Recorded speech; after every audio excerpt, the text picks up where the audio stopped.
시간의 경계에 서서. 이른 아침 6시, 지평선 너머로 태양이 천천히 머리를 들기 시작할 무렵, 나는 창가에 앉아 있었다.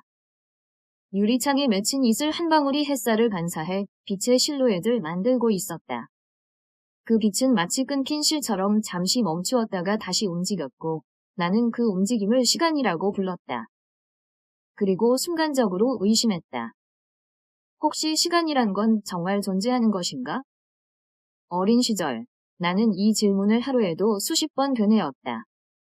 방학 기간, 앙증맞은 나무 그늘 아래에서 한낮의 그림자를 쫓아 뛰다 보면 내 그림자가 짧아지고 길어지는 것을 보고는 이게 왜 움직일까? 하고 어머니께 물었다. 어머니는 미소 지으며 대답했다. 태양이 움직여서야. 시간이 흐르니까. 그때 나는 시간을 태양의 운동과 동일시했다. 시간은 눈에 보이는 그림자의 움직임이었고 달력의 숫자가 바뀌는 순간이었다. 그러나 이제는 그 정답조차도 확신할 수 없다. 1. 시간을 잰 자들. 지금 내가 좌재해 있는 이 장소는 프랑스 파리 근처의 파리 관측대 페리스 어브저버토리 옆 작은 공원이다. 내가 온 지는 벌써 16년 전이었고 그때도 이 자리에 앉아 있었던 한 사람이 있었다. 그 이름은 클레르 모네. 시간의 측정자로 불렸던 물리학자였다. 그는 2037년까지 일생을 마감했지만 내가 이 글을 적고 있는 지금 그의 연구 결과물들은 여전히 유럽 우주국 DSA의 아톰 크리스탈 시간계 어크라웨이브 캐버티 클락과 결합되어 전 세계 원자 시각을 정확하게 유지하고 있다. 클레르는 내 고등학교 물리 교과서에 등장하는 인물 중 하나였다. 그는 원자 시계의 정밀도를 10까지 끌어올린 사람으로 그 기여로 인해 시간을 가장 깊이 탐구한 과학자라는 평가를 받았다. 그와의 만남은 우연이었다. 내가 대학 2학년 때 파리에서 열리는 국제시간측정학회에 참관객으로 초청된 것이다. 그는 나에게 다가와 말했다. 너 시간이라는 개념을 믿니? 나는 당연히 그렇다고 답했다. 그는 웃으며 손끝에 바늘 하나를 꽂아 내 손바닥 위로 떨어뜨렸다. 이게 떨어지기 전까지 내가 현재라고 부르는 순간은 이미 지나갔어. 그 말은 단순한 철학적 장난처럼 들리지만 실제로는 아인슈타인의 상대성 이론과 양자역학의 시간 문제, 그리고 여력학 제2법칙, 젠트러피, 이 교차하는 지점에서 일어나는 극단적인 진실을 담고 있었다. 클레르는 그날 이후 내게 매주 편지를 보내왔다. 종이 한 장에 불과했던 그 편지들 속에는 수학식 하나 없었지만 모든 문장은 시간의 본질을 다루고 있었다.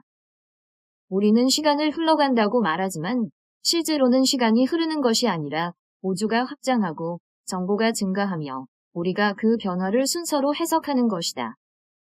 클레르 모네 2019년 4월 3일 2. 빛이 멈춘 곳, 상대성 이론 속의 시간. 지금 여기서 내가 창가에 앉아있는 동안에도 지구는 초속 30km로 태양 주위를 공전하고 있다. 그리고 나 자신은 지표면에서 편안히 앉아있지만 사실은 우주 공간 속에서 끊임없이 움직이고 있는 것이다. 어떤 관찰자에게는 내가 정지해 있다가 들고 또 어떤 이에게는 속도 30km/s로 날아가는 물체가 된다. 그건 바로 아인슈타인의 특수상대성 이론 1905에서 시작된 이야기다.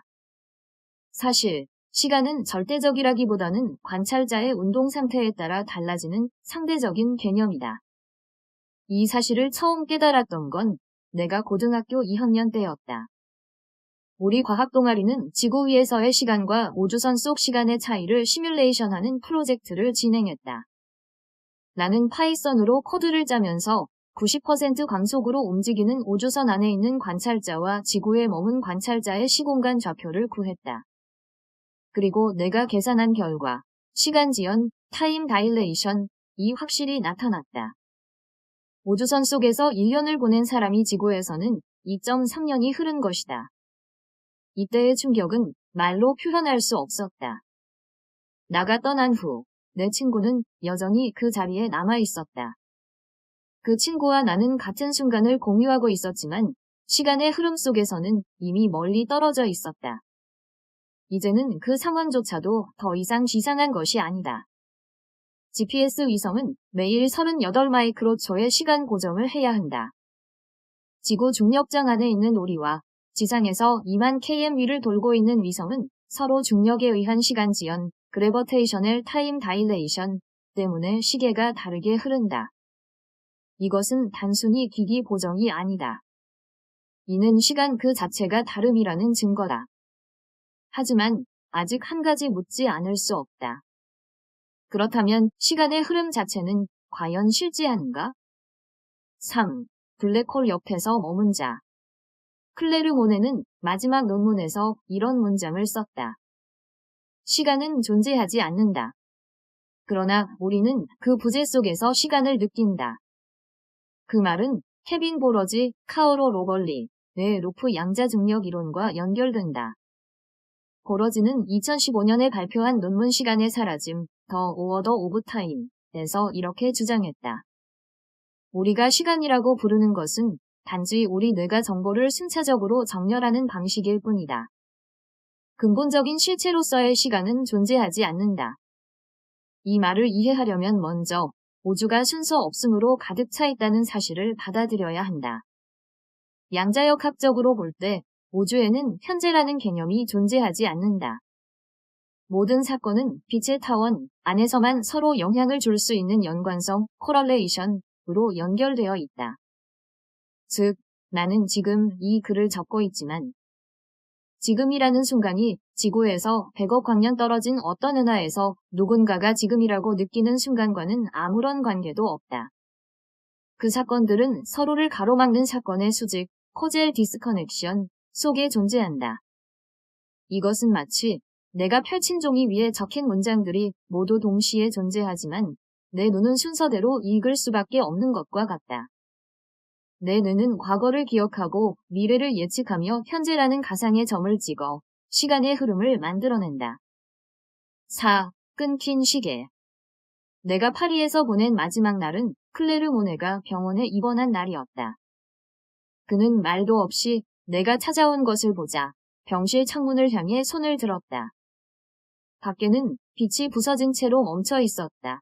구름 한 점 없는 하늘에서 태양은 정확히 12시 정각의 천정으로 올라와 있었다. 여기서는 시간이 멈췄어. 그가 말했다. 나는 그의 손을 잡았다. 그 손은 뼈만 남아있었고 피부는 종이처럼 얇아졌다. 무엇과도 비교할 수 없는 시간이었어. 그는 계속 말했다. 하지만 그것 자체가 없었다. 그 말의 의미를 나는 오래 고민했다. 시간이 멈춘다는 건 어떤 의미인가? 우리가 아는 가장 극단적인 상황은 블랙홀의 사건의 지평선, 이벤트 허라이전이다. 거기서는 외부 관찰자에게 떨어지는 물체가 점점 느려져서 마치 영원히 멈춘 것처럼 보인다. 그러나 내부에서 보면 그 물체는 이미 사건 지평선을 통과해 싱글리티로 빠져들었다. 즉, 시간이 멈춘다는 것은 관찰자의 시점에 따라 달라지는 착시일 수 있다. 그러나 클레르는 다른 차원의 의미를 말했다. 그는 병실에서 잠들기 전에 이렇게 말했다. 시간은 끝까지 살아남을 수 없다. 우리는 시간을 생각할 수 있지만 시간 자체는 생각 속에만 존재한다. 그 말은 내게 심리학적 시간, 사이컬라지컬 타임과 물리적 시간, 피지컬 타임의 간극이 얼마나 깊은지 일깨워 주었다. 오, 왜 안의 시계? 시간을 느끼는 곳은 어디인가? 그 질문에 대한 과학적 대답은 기저질, 베이슬 갱글리어, 전측 전두엽, 프리프론텔 코어텍스, 그리고 특히 해마, 히포캠퍼스 속의 쥐치세포와 시각세포, 타임셀즈에서 찾는다. 2013년 MIT의 연구진은 쥐의 뇌에서 시간세포를 발견했다. 이 세포들은 특정 시간 간격을 계산해내는 방식으로 작동하며 마치 내장된 시계처럼 동작했다. 이 세포들이 없어지면 우리는 지금 시라는 개념을 잃는다. 파킨슨병 환자들은 시간 추정 오차가 크고 알츠하이머 환자는 과거의 시간적 흐름을 혼동한다. 그러나 뇌 속 시계는 믿을 수 없다. 우리는 긴장할 때 시간을 느리게 느끼고 즐길 때는 빠르게 느낀다. 그건 우리 뇌가 정신적 시간, 서브젝티브 타임을 감정 상태에 따라 자동 조절하기 때문이다. 이것은 곧 시간이라는 것이 인간의 인지 구조 속에서만 작동하는 기능이라는 가능성을 시사한다. 6. 오주가 말해주는 이야기. 클레르는 마지막으로 나에게 한 통의 편지를 남겼다. 그 편지는 2037년 1월 4일에 도착했다. 나는 이제 빛이 흐르는 곳으로 간다. 시간은 존재하지 않는다. 그러나 우리에게는 그것이 필요하다. 왜냐하면 우리는 순서를 통해 무의미한 우주 속에서 의미를 만들어내기 때문이다. 너는 이 편지를 읽을 때 이미 시간이 흘렀다. 그러나 그 흘러감은 내가 느끼는 감정이다. 그 감정이야말로 유일하게 실제하는 것이다. 그 말이 끝나고 나는 창밖을 바라보았다. 어린 시절의 그 나무 그늘, 클레로와 함께 쓴 수학식들, 그리고 지금 이 자리에서 적고 있는 이 글. 모두가 한 지점에서 출발해 서로 다른 속도로 흘러가고 있었다. 하지만 그 어떤 것도 시간이라는 실체에 의해 움직이고 있지는 않았다. 우리는 단지 변화, 체인지를 순서대로 인식하며 그 이름을 시간이라고 부르는 것이다. 7. 시간 없는 아침. 지금 이 순간도 지나가고 있다. 내 손끝에서 흐른 물방울 한 방울이 창가에 맺힌 이슬과 합쳐져 빛을 반사한다. 그것은 마치 과거의 나와 미래의 내가 겹치는 순간처럼 보인다. 시간이 없다면 왜 우리는 기억이라는 이름으로 과거를 끌어올 수 있을까? 왜 우리는 계층이라는 이름으로 미래를 미리 경험할 수 있을까? 그 질문에 대한 답은 단순하다. 우리는 시간을 믿지 않아도 시간 없이는 살아갈 수 없기 때문이다. 시간은 실제하지 않을지라도 우리가 그것을 믿기 때문에 우리는 의미를 만들고 목표를 세우며 심지어는 무한히 멀리 떨어진 별빛을 읽어내기도 한다. 8. 끝나지 않는 편지. 나는 클레르 모네의 편지를 다시 펼쳤다. 그 편지는 종이었지만 그 안에 담긴 생각은 디지털로도 보존되어 있다. 그가 죽기 전에 내가 마지막으로 그를 만난 날. 그는 병실 벽에 달린 시계를 가리키며 말했다. 이건 2015년까지 정확히 맞춰진 원자시계야. 그런데 이건 우리가 시간이라고 믿는 마지막 가짜의 모습이야. 실제로 시간은 없어. 다만 우리는 그 부재 속에서 빛과 물질의 관계를 이야기할 때만 시간이라는 말을 사용하는 거야. 그 순간 나는 갑자기 무언가 깨달았다. 시간이란 우주가 우리에게 주는 암시일 뿐이다. 빛이 흩어지는 과정. 우주가 팽창하면서 별들이 멀어지는 과정. 단백질이 부서지고 다시 재조합되는 과정. 그 모든 변화를 우리는 단지 시간이 흐른다고 표현할 뿐이다. 하지만 정말로 시간은 없을까? 아니. 우리가 그 이름을 붙이기 전에 이미 존재하고 있었다는 것이 더 중요하다. 그것은 마치 바람처럼. 우리는 바람의 이름을 지어주기 전에도 그것을 느꼈고, 바람 속에서 나뭇잎이 흔들리는 것을 보았으며, 그 움직임을 바람이라고 부르려는 순간에야 비로소 그 존재를 인식했다. 9. 내 안의 시간. 나는 지금 이 글을 적고 있다. 한 줄씩 쓰면서 나는 과거의 나와 미래의 나 사이에서 떠다니고 있었다. 그건 마치 내가 시간 속에 빠져 있는 것이 아니라 시간이 내 안으로 들어와 흐르고 있는 것 같았다. 이것은 단지 감정적인 표현이 아니다. 실제로 우리 뇌는 현재를 2에서 3초 간격으로 묶어 인지적 시간창, 템퍼럴 윈도우를 형성한다. 그 안에서 우리는 과거의 자극과 현재의 자극을 연결하며 연속된 경험을 만들고 있다. 즉, 내 뇌 속에서 시간은 생성되고 있다. 이 말은 시간은 외부에 있는 것이 아니라 우리 안에 만들어지는 것임을 시사한다. 그렇다면 시간은 존재하는가? 라는 질문은 오히려 우리는 왜 시간을 느끼는가? 로 바뀌어야 한다. 10의 타이머 하나와 3개의 세계. 나는 집으로 돌아오자마자 책상 위에 놓인 디지털 타이머를 보았다. 그것은 정확히 25분을 센 후, 삑 하고 울리는 기계였다. 그 소리는 내게 과거의 나에게도 미래의 나에게도 들려갈 수 있다. 하지만 실제로는 그 삑이라는 소리가 전달되는 시간은 빛속도로 1m를 지나가는데 3.3초가 걸린다. 그 짧은 순간조차 내가 인지하려면 최소 50m초, 0.05초의 시간이 필요하다. 즉, 나는 삑 소리를 들을 때 이미 그 소리는 사라지고 있다. 이 말은 우리에게 현재란 존재하지 않음을 의미한다. 왜냐하면 지금이라는 순간이 도착하는 시점에는 이미 과거가 되어 있기 때문이다. 그럼에도 우리는 지금이라고 부른다.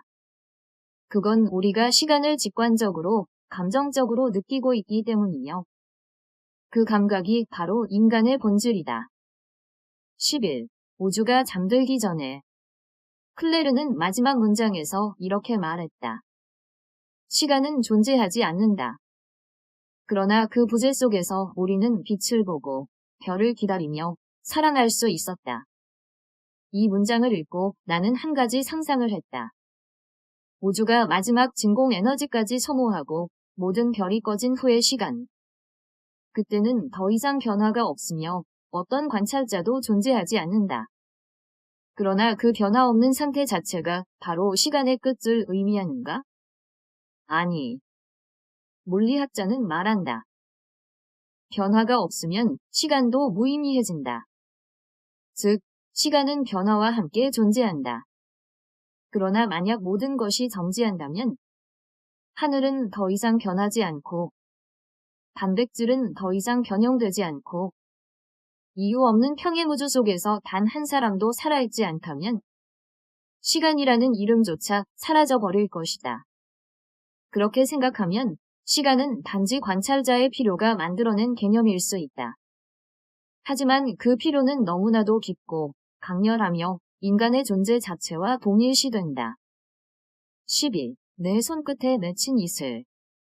지금 이 순간에도 창문 밖에서 태양은 빛을 방출하고 있다. 그 빛은 지구까지 8분이 걸려 도착하며 그 시간 동안 나는 그 빛의 과거를 보고 있는 것이다. 나는 이슬 한 방울 위에 햇빛이 맺히는 순간을 보며 그것이 과거의 태양에서 온 것임을 안다. 그 순간의 지연은 단순한 거리 문제가 아니다. 이는 현재라는 개념이 상대적이라는 사실을 드러내고 있다. 우리는 각자의 지금을 가지고 있으며 그 지금들은 서로 다른 속도로 흐르고 있다. 하지만 그 속도차가 너무 작아서 우리는 이를 느끼지 못한다. 그러나 그 속도차가 커질수록 예를 들어 블랙홀 근처에서 시간을 세는 관찰자와 매우 멀리 있는 관찰자 사이에서는 동시성이라는 개념조차 무너진다. 즉, 지금이라는 순간은 모든 이에게 공유되지 않는다. 이 말은 시간이라는 것이 절대적 실제가 아니라 우주 속에서 일어나는 관계의 총합임을 의미한다. 13. 시간 없는 대화. 내가 클레르 모네를 마지막으로 본 날, 그는 갑자기 이런 질문을 던졌다. 내가 가장 아름다웠던 순간은 언제였니? 나는 당황했다. 왜냐하면 그 질문에는 시간이라는 단어가 들어가지 않았지만 내게는 이미 사라진 어떤 순간이 떠올랐기 때문이다. 그날 아침, 나는 어머니와 함께 흔들의자에 앉아 있었다. 해는 빛나고 있었고 바람은 봄나무량을 실어왔다. 나는 어머니의 손에 닿은 피부가 따뜻한 것을 느꼈다. 그 순간 나는 시간이 흐르고 있다는 사실을 느끼지 못했다. 오히려 그 순간은 영원히 멈춰 있을 것 같았다.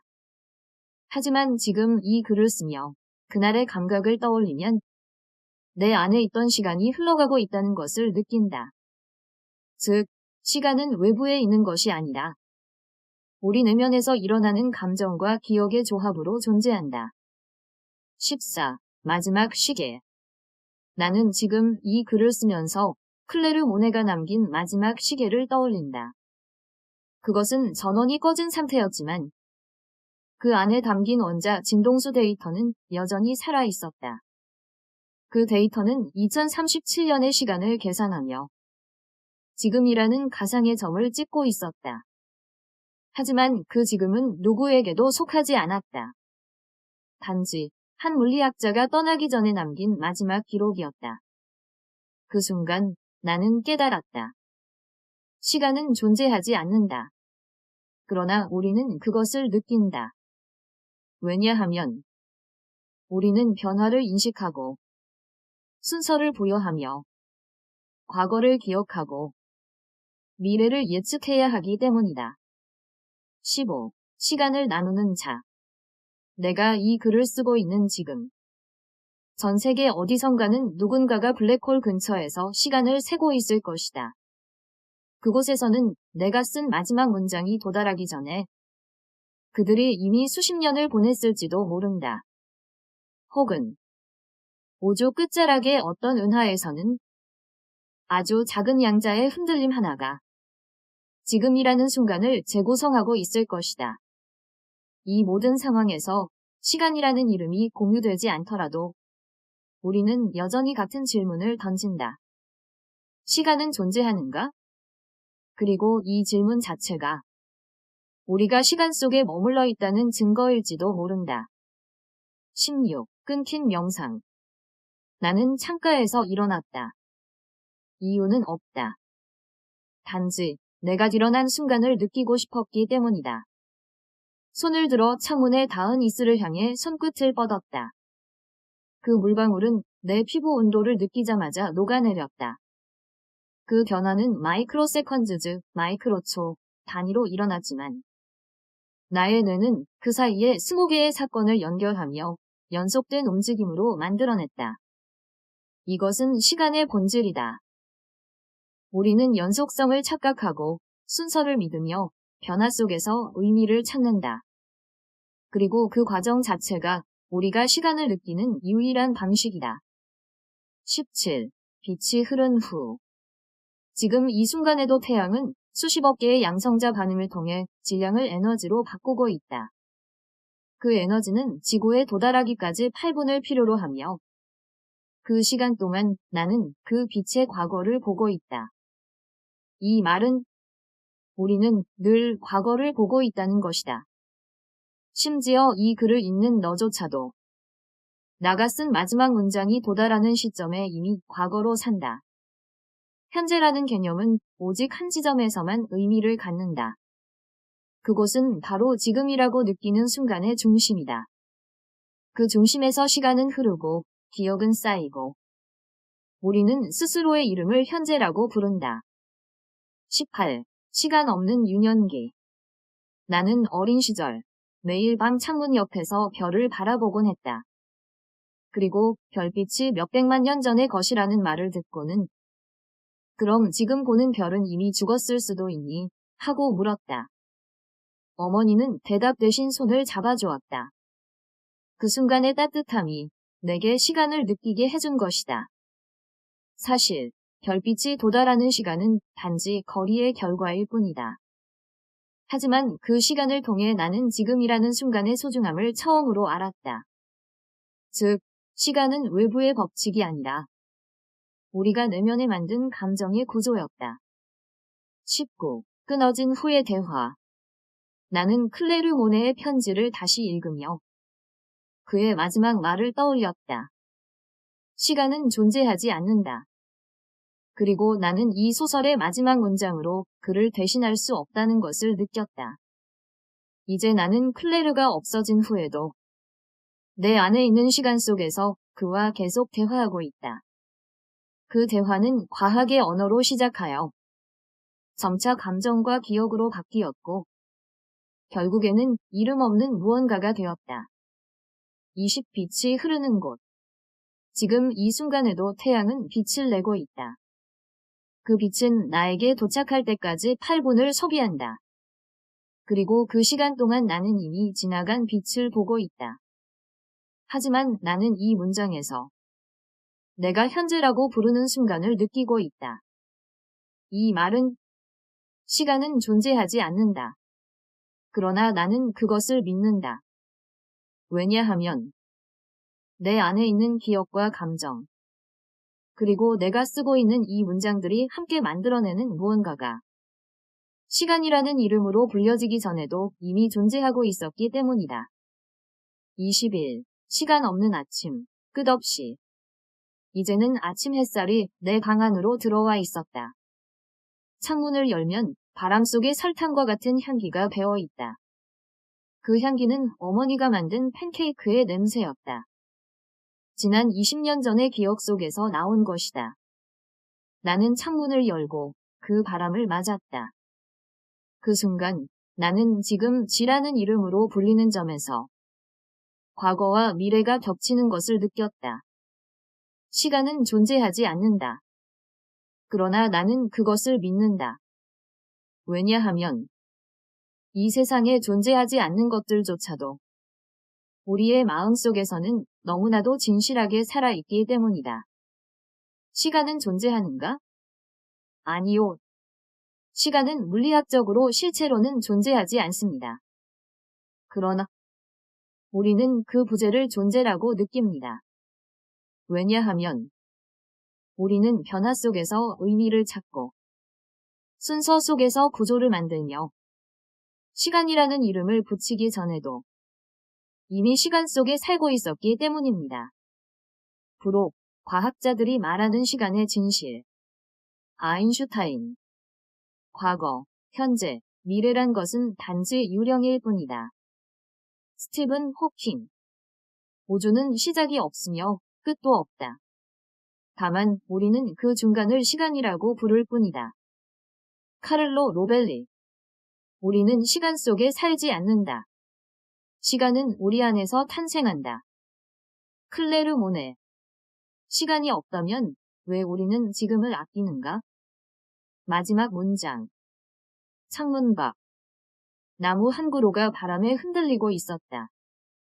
그 움직임은 연속되어 보였지만 실제로는 무수의 빛 입자가 충돌하며 전달되는 순간의 조합이었다. 나는 그 나무를 바라보며 한 번 더 질문했다. 시간은 존재하는가? 그리고 답을 찾지 못했다. 하지만 나는 그 질문 자체에 대해 감사했다. 왜냐하면 그 질문은 존재 자체를 묻는 것이 아니라 나는 살아있다는 증거이기 때문이다.